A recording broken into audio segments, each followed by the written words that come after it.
صلوا علیہ وسلموا تسلیما اللہم صلی وسلم علی سیدنا محمد وآلہ وصحبہ وبارک وسلم صلاۃ و سلام علیک یا رسول اللہ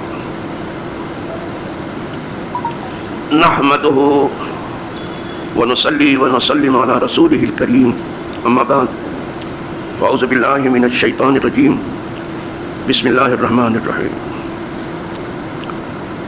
وعن ابی الدرداء قال سئل رسول اللہ صلی اللہ علیہ وسلم ما حد العلم الذی اذا بلغه الرجل كان فقیہا فقال رسول اللہ صلی اللہ علیہ وسلم من حفظ على امتی 40 حدیثا فی امر دینها بعثه اللہ فقیہا وکنت له یوم القیامة شافعا وشہیدا۔ جناب ابو درداء رضی اللہ تعالیٰ عنہ سے مروی ہے کہ حضور صلی اللہ علیہ وسلم سے سوال کیا گیا کہ اس علم کی کیا حد ہے کہ وہ علم جب لوگوں تک پہنچ جائے، ایک معنی تو یہی ہے، اور دوسرا معنی وہ علم لوگوں تک پہنچا دے، بلغہ، ایک بلغہ ہے، ایک بلغہ۔ اس علم کی کیا حد ہے، کیا لمٹ ہے کہ وہ علم جو ہے لوگوں تک پہنچا دے یا وہ علم خود اس تک پہنچ جائے تو وہ فقیہ کہلائے گا؟ بڑا پیارا سوال کیا۔ فقیہ ہونا بہت معنی خیز ہے، یعنی دین کی سمجھ بوجھ رکھنے والے کو فقیہ کہتے ہیں۔ اور فقیہ کی شان یہ ہے کہ یہ شیطان کے اوپر 1000 عبادت گزاروں سے بھی زیادہ بھاری ہوتا ہے۔ فقیہ واحد اشد علی الشیطان من 1000 عابد، ہزاروں عبادت گزار مل کر کے بھی جو شیطان کو نقصان نہیں پہنچا سکتے ہو، اس سے کہیں زیادہ فقیر، ایک فقیر شیطان کو نقصان پہنچاتا ہے۔ بہت بڑا درجہ ہوتا ہے فقیر۔ سوال تھا کہ حضور کتنا علم ہوتا فقیر آدمی ہوتا ہے، کتنی حدیثیں یاد ہوں اس کو؟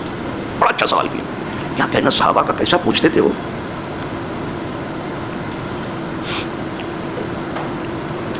تو حضور صلی اللہ علیہ وسلم نے ارشاد فرمایا کہ جس نے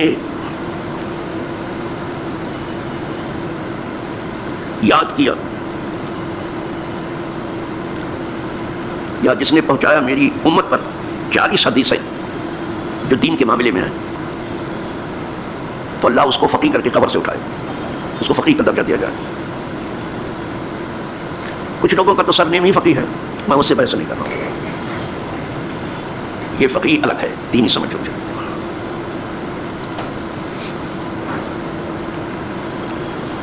دینی معاملات کی 40 حدیثیں اگر کسی کو یاد ہوں اور وہ امت تک پہنچا دے تو قیامت کے دن اس کو فقیہ کر کے اٹھایا جائے، اس کے فقیہ کے زمرے میں اٹھاؤ اس کو، بہت اونچا مقام۔ اسی لیے میں کہتا ہوں کہ آپ کی ذمہ داری ایک تو یہ ہے جو آپ پوری کر رہے ہو، سنتے ہو آپ اور سمجھنے کی کوشش کرتے ہو، ایک ذمہ داری تو یہ ہے، ایک ذمہ داری اس کے بعد ہے اس کو پہنچاؤ دوسروں تک، لیکن ٹھیک یاد کر کے پہنچاؤ، یہ دوسری ذمہ داری۔ تو اللہ اس کو قیامت کے دن فقیہ کر کے اٹھائے گا، بہت اونچا مقام۔ حضور فرماتے ہو کنت لہ یوم القیامۃ شافعا، اور قیامت کے دن میں اس کی شفاعت کروں گا۔ بہت خوش نصیبی کی بات ہے، میں قیامت کے دن اس کی شفاعت کروں کہ اللہ اس کو بخش دے، کہ دین کی 40 حدیثیں جو ہے لوگوں تک پہنچا چکا ہے۔ اور یہیں سے اندازہ ہوتا ہے کہ جنہوں نے لاکھوں حدیثیں پہنچا دی ہے تو ان کا کتنا بڑا مرتبہ۔ یہ تو 40 حدیث دین کے معاملے میں پہنچے، جیسے امام بخاری ہو گئے، کیا مرتبہ ان کو، 1 لاکھ تو ان کو صحیح حدیث دی، وہ پہنچایا انہوں نے امت تک۔ تو حضور کہہ رہے ہیں میں اس کی شفاعت کروں گا۔ اسی لیے جب امام بخاری کا وصال ہوا تھا اور ٹھیک عید کے دن ہوا ہے، تو لوگوں کی دنیا میں عید ہو رہی تھی، امام بخاری کی آخرت میں عید ہو رہی تھی، یہ سمجھ لینا بابا۔ تو کسی نے خواب میں دیکھا، کسی بزرگ نے، کہ حضور صلی اللہ علیہ وسلم بڑی تیزی سے کسی طرف بڑھ رہے ہیں، تو اس نے بڑے ادب سے سلام عرض کیا اور عرض کیا حضور بڑی تیزی سے کسی طرف بڑھ رہے ہیں؟ فرمایا ہاں میں تیزی سے بڑھ رہا ہوں، میں امام بخاری کے جنازے میں جا رہا ہوں۔ کیا شان ہے امام بخاری کی۔ پھر جب وقت ملا کے دیکھا گیا تو ٹھیک وہی وقت ان کے جنازے کا تھا، حضور نے اس کو خبر۔ آپ اسے کہانی قصہ مت سمجھیے گا، اب لوگوں نے دین کو کہانی قصہ بنا ڈالا ہے، حالانکہ یہ دین جب آیا تھا تو دنیا کو کہانی قصہ بنا ڈالا تھا، یہ دنیا کہانی قصہ ہو کے رہ گئی تھی، اور اب دین اور دینداروں کو لوگوں نے کہانی قصہ سمجھ لیا ہے. یہ سب معاملہ الٹ گیا ہے. یہ کہانی قصہ نہیں ہے، یہ یونیورسل ٹروتھ ہے، یہ کائناتی سچائی ہے. حضور کے منہ سے سوائے سچ کے کچھ نکلتا ہی نہیں. یہ خود فرماتے تھے یہ کائناتی سچائی ہے. اسی لیے ہم لوگ جو بات کہتے ہیں اور کتاب و سنت سے کہ خدا کی قسم وہ ٹلے گی نہیں، وہ ہو کے رہے گی. چاہے 20 برس بعد دیکھو، چاہے آپ 40 برس دیکھو بعد میں، وہ ہو کے رہنے گی، وہ ٹلے گی نہیں. کچھ لوگوں نے کہا آپ نے 10 سال پہلے کہا تھا یہ اب ہوا ہے، آپ نے 20 سال پہلے کہا تو اب ہوا ہے، تو کہیں 40 سال لگا ہے تو کہا 40 سال پہلے آپ نے یہ کہا تھا اب ہوا ہے. وہ ہونے ہی کا ہے بابا، وہ مٹے گا نہیں، وہ ہو کے رہے گا. تو حضور فرماتے ہیں قیامت کے دن میں اس کی شفاعت کروں گا اور اس کا گواہ ہو جاؤں گا. یہ ایمان والا، یہ فقیہ ہے. محقق علی الاطلاق شاہ عبد الحق محدث دہلوی رحمۃ اللہ اعلیٰ حضرت ان کو محقق علی الاطلاق لکھتے ہیں. کہتے ہیں جب سے میں نے اس حدیث کو دیکھا، یہ حدیث جو آپ کے سامنے ہے، کہنے لگے حضور کی شفاعت لینے کے لیے میں نے سب سے پہلے جو کتاب لکھی وہ 40 ہے. 40 کہتے ہیں 40 کو، 40 حدیثیں دینی معاملات میں جمع کی سب سے پہلے. اس کے بعد تالیف و تصنیف کا کام شروع کیا. اور جانے کتنے بزرگوں نے 40 تک لکھی ہے 40 حدیثیں. جیسے 5 سورہ ہے آپ کا نا، وہ 5 سورہ پڑھ لیتے ہیں سمجھتے پورا قرآن پڑھ لیا. نہ نہ نہ، آپ کو شروع سے لے کے آخر تک پڑھنا. وہ برکت کے لیے 5 بھی پڑھیے، اور پھر اس 5 کے علاوہ جو 114 ہیں سب کو پڑھیے شروع سے لے کے آخر تک. یہ نہیں یہ قرآن تو رمضان میں صرف پڑھیں گے، یہ کس نے آپ سے کہہ دیا؟ یا کوئی مر جائے گا تب پڑھیں گے قرآن کھانے میں؟ تو کسی کے مرنے کا انتظار نہیں کرنا ہے کہ کوئی مرے گا تو قرآن پڑھیں گے. نو نو، اس مرنے والے کے اوپر جو آپ پڑھیں گے بہت اچھا ہے، خود اپنے اوپر بھی تو پڑھو. اپنے اوپر کیوں نہیں پڑھ رہے؟ روز کیوں نہیں پڑھتے ہو؟ تو بھلے چوتھائی پارہ پڑھو، آدھا پارہ پڑھو، 1 پارہ پڑھو، لیکن روز پڑھو. 1 سورہ پڑھو لیکن روز پڑھو اور سمجھ کے پڑھو. تو میں عرض کر رہا تھا کہ یہ حدیث دیکھ کے کہتے ہیں کہ حضور کی شفاعت لینے کے لیے سب سے پہلے جو ہے میں نے 40 لکھی 40 حدیثیں جو دین کے معنی. اور حضور ہماری ایمان کی گواہی دینے کا میں اس کا گواہ بھی ہوں گا. دیکھ رہے ہو آپ؟ اس ذمہ داری کو بھی آپ لوگ قبول کریں کہ جو بھی سن رہے ہیں دنیا میں، جو چہرے ہمارے سامنے ہیں وہ تو گنتی کے چل رہے ہیں، جو ہمارے سامنے نہیں ہے وہ لاکھوں کی تعداد میں. آپ نہ سمجھنا کہ آپ ہی سن رہے ہو، اس کو پورا سارا زمانہ سن رہا ہے، پوری دنیا سن رہی ہے اس کو، اور اس سے نتائج حاصل کر رہی ہیں. اس کو مقررین اور خطبہ سب سن رہے ہیں، بڑے بڑے علم و فضل والے سب سن رہے ہیں اس کو. یہ نہ سمجھنا کہ اسماعیل حبیب میں درس ہو رہا تھا 4-5 چہرے بیٹھے تھے، یہ نہیں ہے. بس ایک آدمی بھی بیٹھا ہو تو بھی مدرس کو کوئی فرق نہیں پڑے گا، جس کو بیان کرنا وہ ویسے ہی بیان کرے گا. ہم کسی بھیڑ بھاڑ و مجمع کے قائل نہیں ہیں. یہ بہت بڑا ہجوم جو ہے یہ حکومت کا مسئلہ ہے. یہ بڑا ہجوم دیکھ کے متاثر ہوتے ہیں. ہم لوگ بڑا ہجوم دیکھ کر کے نہیں متاثر، بڑے دماغ والے کو دیکھ کے متاثر ہوتے ہیں، بڑے علم والے کو دیکھ کر کے متاثر ہوتے ہیں، بڑے عبادت گزار کو دیکھ کر کے متاثر، بڑے پرہیزگار کو دیکھ کر کے متاثر ہوتے ہیں، بڑے تقوی شعار کو دیکھ کر کے متاثر ہوتے ہیں، بڑے خدا دوست کو دیکھ کر کے متاثر ہیں، بڑے مخلوق کی خدمت گزار کو دیکھ کر کے، بڑے پیسے والے کو دیکھ کر کے ذرا بھی متاثر نہیں ہوتا. ہوگا اپنے گھر کا، ہم چٹنی روٹی کھاتے بس ہے، ہوگا اپنے گھر کا. کہتے نہ کہ اپنی قبر میں لے جائے پیسہ، ہم کو کیا کرے اس کی پڑی ہے، اس کو دیکھ کے متاثر ہوتے ہیں. اب جیسے شاہ عبد الحق صاحب سے یہ سنا کہ سب سے پہلے یہ حدیث دیکھ کر کے میں نے 40 لکھی 40 حدیثیں. تو آپ لوگ بھی کچھ یاد کرنے کی حدیثیں کوشش کرو. کچھ سورہ تو آپ کو یاد ہے 2 4 10 20، تو اگر 40 حدیثیں بھی زندگی میں یاد ہو جائیں تو کیا حرج ہے، اور دوسروں تک آپ پہنچا دو اس کو، تو اس میں حرج کیا ہے. اس لیے کہ حضور شفاعت کریں گے جب کہہ دیا حضور نے، اور یہ بھی معلوم ہے حضور شفاعت کریں گے تو بخشش ہو کے رہے گی. یہ بھی صحیح ہے کہ حضور گواہی دیں گے تو آپ ایمان والے ہو جائیں گے. حضور فرماتے ہیں میں اس کا گواہ ہو جاؤں. اسی لیے جب حدیث کا درس ہوتا ہے اس کے اسباق پڑھے جاتے ہیں تو آدمی تو سنتے ہی ہیں، جن بھی سنتے ہیں، وہ آدمی کی شکل میں آ کے سنتے ہیں، اور انس اور جن یہ تو سنتے ہی ہیں، فرشتے سنتے ہیں. تو کبھی کبھی ایسی بات آ جاتی ہے کہ فرشتے آمین کہہ دیتے ہیں، اسی کی مغفرت ہو جاتی ہے. وہ گھڑی تلاش کیا کرو کہ وہ گھڑی بھی آ جائے دوران درس کبھی کہ سب کا آمین ہو جائے اور سب کی مغفرت ہو جائے. یہ بہت بڑی فضیلت کی چیز ہے. تو یہ 40 جو ہے حدیث پتہ چلا کہ اس کو پڑھے آدمی، یاد کرے، دوسروں تک پہنچائے، یہ بہت فضیلت ہے.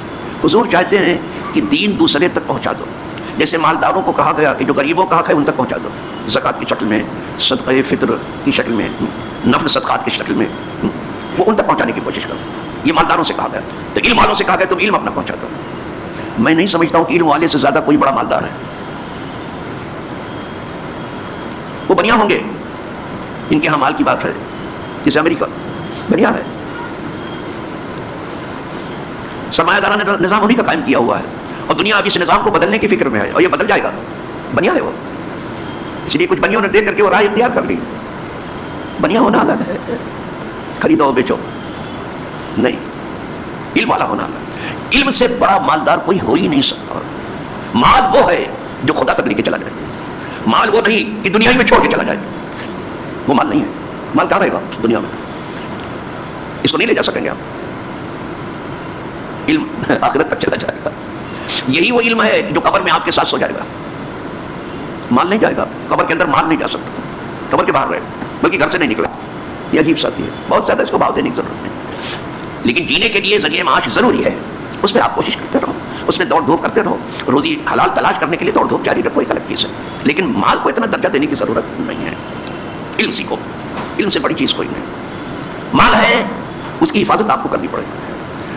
نہیں پاکٹ ماریں گے، چور چوری کریں گے، ڈاکو ڈاکہ ڈالیں گے. مال کی حفاظت آپ کو کرنی، علم آپ کی حفاظت کرتا ہے. مال کی حفاظت آپ کو کرنی پڑے، علم آپ کی حفاظت کرتا ہے. اس کو نہ چور لے جا سکتا ہے نہ ڈاکو لے جا سکتا. آج بس بہت قیمتی چیز ہے. اور میں اگر بہت سمیٹ کے عرض کروں تو 1 پوائنٹ پروگرام آپ کو دیتا ہوں. امت سے کہو دین کا علم سیکھے، صرف ایک. جس دن دینی علم سیکھنے پر یہ آ گئی، صحیح معنوں میں آدھی مصیبت دنیا کی ختم ہو جائے گی. یہ دین کی طرف پیٹ کر لینے کی وجہ سے بلائیں ہیں. نہ آپ کا کوئی سیاسی وزن ہے نہ کوئی مذہبی وزن. مذہب کے ساتھ کیا کھلواڑ ہو رہا ہے، کیا تماشا ہو رہا ہے. وہ بھیڑ کہاں گئی جو رمضان میں تھی؟ کہاں گئی؟ اور وہی بھیڑ تھی جو تراویح وغیرہ بھی جلدی چاہتی تھی. تو میں نے یہ کہہ کر کے انکار کر دیا کہ نہیں، جلدی نہیں ہوگی. جیسے نماز ہوتی تو ویسے 11 مہینہ تو تم ہمارے ساتھ رہتے ہیں، 1 مہینے کے لیے کیا نماز کھڑا کرنے آ گئے ہو کیا؟ کچھ لوگ انہیں کو دیکھ کے وہ جلدی نہ رکو ٹھیک سے، نہ سجدہ ٹھیک سے، نہ قیام ٹھیک سے، نہ قرات ٹھیک سے. جلدی ذرا میرے آدمی. عید کے دن جانتے ہو کتنی بھیڑ ہوتی ہے؟ وہ کہیں تل رکھنے کو جگہ نہیں. لیکن اصل عید جانتے ہو کیا ہے؟ اصل عید یہ ہے جس سے دین کی شان ظاہر ہو، جس سے دین کا دبدبہ ظاہر ہو، جس سے دین کا رعب ظاہر ہو، جس سے دین کی شوکتیں ظاہر ہو، جس سے دین کی عظمتیں ظاہر ہو. سمجھے؟ وہ ہے دین. اسی کو اقبال اپنے لفظوں میں کہتا ہے،